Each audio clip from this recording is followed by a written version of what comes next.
Are the Detroit Lions in big trouble after a bit of a tumultuous offseason? We will discuss that here on Bears Now. Plus, is this division up for grabs? Can the Bears really enter the conversation this year to win the NFC North?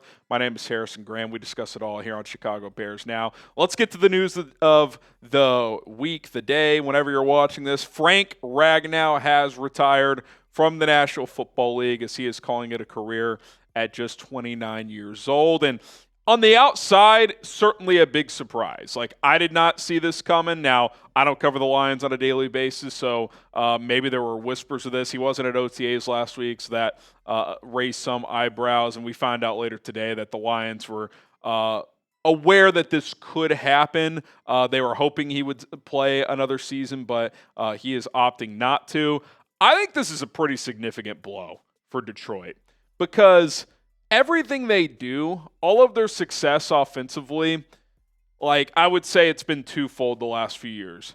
It's been Ben Johnson, who's not there anymore. He's now our head coach, the Bears head coach. And it starts up front with the offensive line. I mean, from left to right last year, this is as good as it gets. Philadelphia is probably the only group that's better, because I would say the way Mekhi Becton played last year was better than the way Graham Glasgow played. Glasgow didn't have a great year. But left tackle, very good player in Taylor Decker. Ragnow, one of the best sitters in the league. Zeitler, even at his advanced age, one of the better guards in the league. Penei Sewell, probably the best right tackle, if not the best overall tackle in the NFL. And now that entire interior with two exits, and then Glasgow, who did not play well last year, or super well at least, you got questions. I think this O-line could have a big regression, which could lead to a pretty notable regression as a team. Sure, the tackles are still going to be good, but Decker's getting up there on the left side. The Lions and the Bears are kind of polar opposites on what happened to their interior this offseason, at least on paper. We got to see it play out.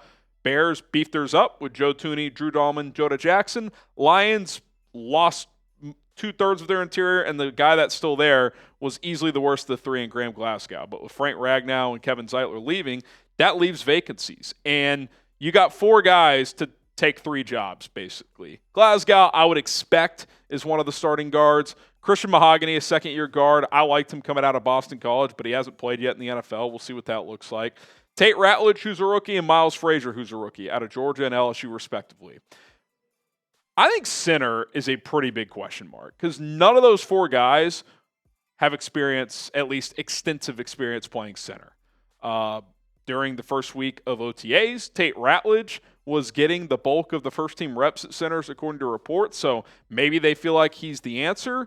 And even if he can make that transition and do it pretty well, there's almost no chance he's as good as Frank Ragnow, at least right away. Like, if you're Detroit, you're probably hoping he's 75% of Frank Ragnow. Hoping. There's a chance it's just a disaster. Like, he can't snap. He can't set the protections. Who knows? Anytime you make a position switch to center, we've seen the Bears try to do it multiple times. It usually does not work that well. Now, again, they must feel pretty good about it. Regardless, this is a big change.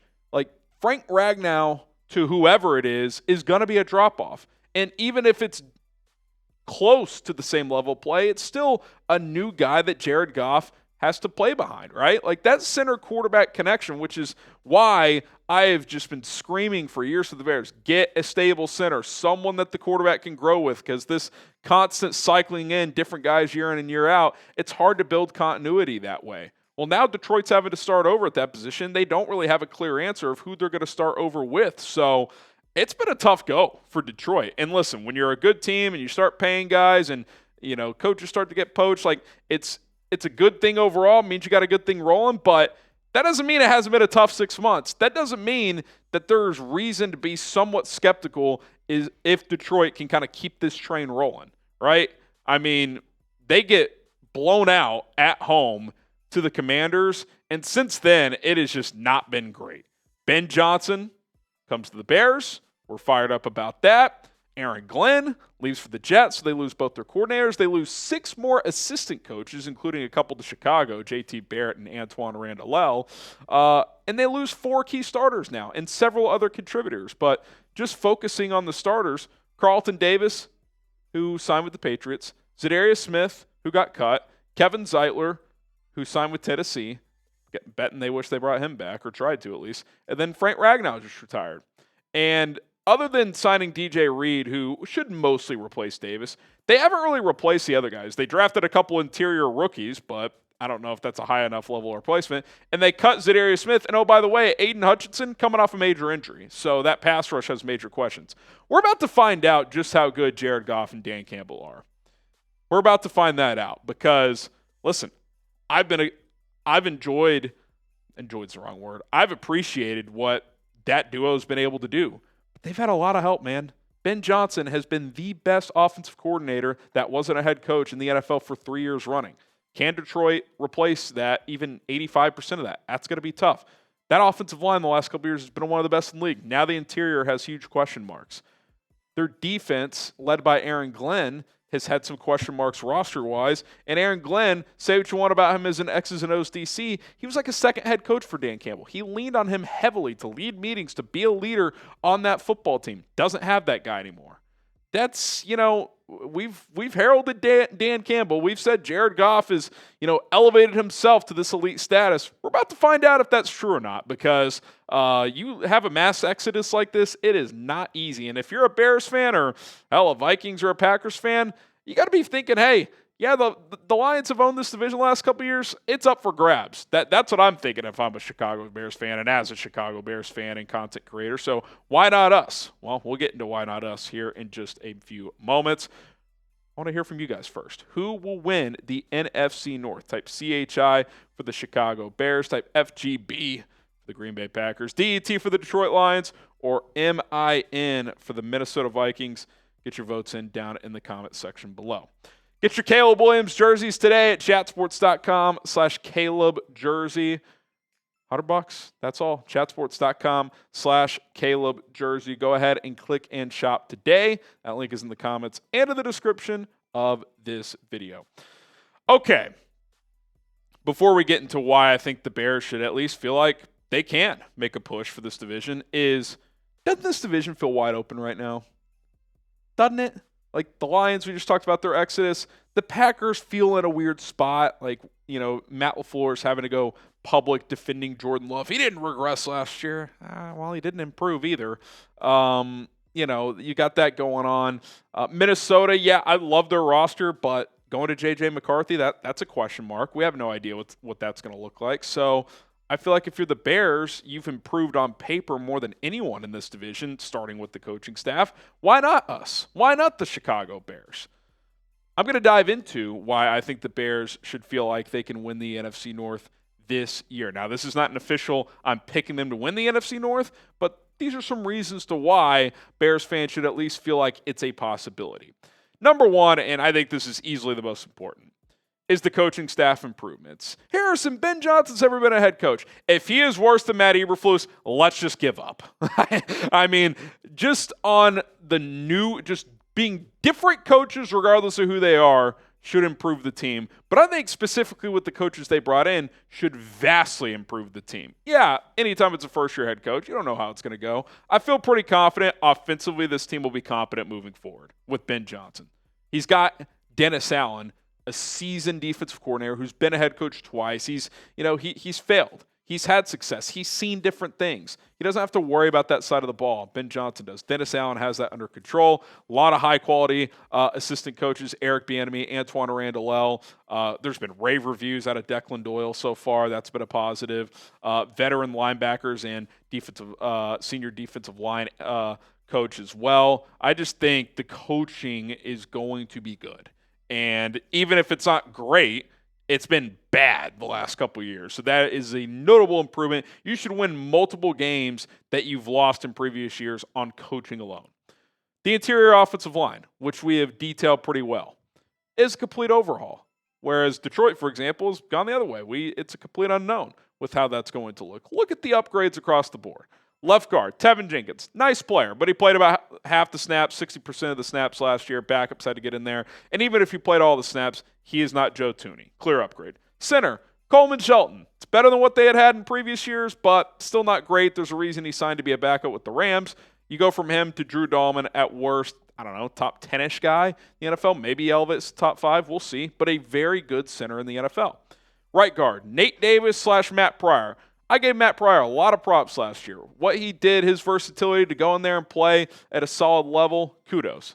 Jonah Jackson at minimum should be an upgrade, and at maximum could be a big upgrade if he can get back to staying healthy and what he was a couple of years ago. You are better across the board on paper. Now, we haven't seen them play together. They got to gel, do all that stuff. I understand, but I feel pretty confident with the coaching and with these players and what they've accomplished in the NFL that interior is going to be much, much better than what it was last season. Be sure to subscribe to the channel. We have off-season coverage every single day here on Chicago Bears Now. Minicamp ongoing, mandatory minicamp, OTAs, one more session to go. We take your questions, do these live mailbags, so be sure to join us for all of our off-season content. Number 3, you brought in more explosive playmakers. Now, we'll see how the 2 rooks factor in. Both are banged up right now, which obviously isn't great, and Colston Loveland and Luther Burden, but they elevate the talent of those 2 position groups and just the talent of your offensive arsenal. And Olamide Zaccheaus, who I think is probably the best wide receiver 4 in the league and can be a more than capable wide receiver 3. Your only notable loss is Keenan Allen, nice player, but not exactly explosive. Probably not the most ideal fit for what Ben Johnson wants. He doesn't give you much after the catch. All 3 of those other players do. DJ Moore does. He'll fit into this offense well. Rome Odunze can do that. He's also a polished route runner, so you feel pretty good about the weapons on the outside. Key veteran leaders added. 2 of them. We already talked about one in Joe Thuney, but I think he's going to be huge for that offensive line room, not only with what he provides on the field, but just he's been there, he's done that, he knows the standard. Like he played under Bill Belichick, he blocked for Tom Brady, he played under Andy Reid, he blocked for Patrick Mahomes. I mean, the value he can bring to a first-time head coach and Ben Johnson into a young quarterback trying to make his way in this league and Caleb Williams, I don't think you can measure it. And then Grady Jarrett. Grady Jarrett is past his prime. He is not going to be an all-pro, but he'll be solid on the field, and he's going to be huge for the young defensive lineman and just for the entire team. The guy's been through some shit. You know, he was a part of a team that blew a 28-3 lead in the Super Bowl. Like, he has faced a lot of adversity. He's won a lot, and at times in the last few years, they haven't won a ton. But he is battle-tested. They haven't had vets like this on this team in the Ryan Poles era. Now they do. And then just the questions with the rest of the division. We did a full detail of Detroit the first half of this video, most notably the coaching exits. I don't know if any other team lost 8 coaches on their coaching staff, including both their coordinators. Is JJ McCarthy ready? That's one of the biggest questions in the NFL, much less the NFC North. Will Jordan Love take that next step? You know, I'll give Matt LaFleur the benefit of the doubt. He's like, oh, he didn't take a step back. What do you mean by regress? Well, he didn't take a step forward. I think at minimum that is fair to say, and they paid him to take steps forward. So big year for him in Green Bay. And for the Bears, could Caleb bring us that year 2 breakout? Like, can he take a big step and establish himself as a high-level starting quarterback in this league? So all teams have question marks. All teams have potential to be 12, 13-win teams. And, you know, you could look back at all these things and be like, yeah, that was a disappointing 8-9. That's on the board as well. So I think it's going to make for a fun division. I think Bears fans should be fired up and feel like they can win a lot of these games that they're going to be in this year. And why not us? Why not us? I think the Bears got a very, very good chance to make some big-time noise this year. What is your confidence level in this team this season? Scale of 1 to 10, 1 being not confident at all, 10 being extremely confident. I feel the vibes right now. I'm going to go 7, man. I feel pretty good. I think at minimum this team will compete for a wild card, and why not the division? I've all offseason kind of operated, it's still going to be Detroit. Is it? Like, they've lost a lot. They just lost a key cog to what makes that offense go. I think this thing is wide, wide open. All right, appreciate everybody who made it to the end of the video here on Chicago Bears Now. That makes you a real one. If you made it to the end of the video and have not yet subscribed to the channel, be sure to do so because we publish content every single day. Bear down.